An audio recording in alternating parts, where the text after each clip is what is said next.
Welcome to McPlum, simple solutions served daily. In this video, I will explain how to use cruise control in your Toyota Sienna. First, familiarize yourself with the cruise control stalk or buttons, typically found on the right side of your steering wheel. Press the main on/off button to activate the system, which will illuminate an indicator light on your dashboard.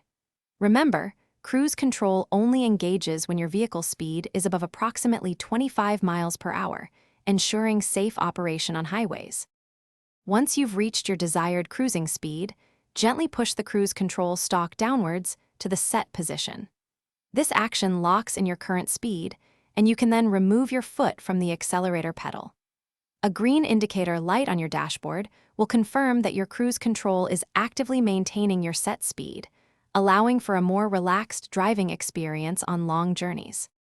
To increase your speed, push the stalk up towards res/excel and hold it until you reach your new desired speed, then release. For decreasing speed, push the stalk down to set/coast. To temporarily disengage cruise control, simply tap your brake pedal or press the cancel button on the stalk. The system remains ready to resume your last set speed with a quick push-up to res. Your Toyota Sienna may feature dynamic radar cruise control, which automatically adjusts your speed to maintain a preset distance from the vehicle in front. You can easily adjust this following distance using the dedicated distance control buttons on your steering wheel, typically with 3 settings. This advanced feature enhances safety and comfort, especially in varying traffic conditions.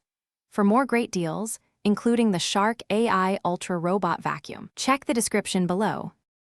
Thanks for watching. Stay juicy and subscribe.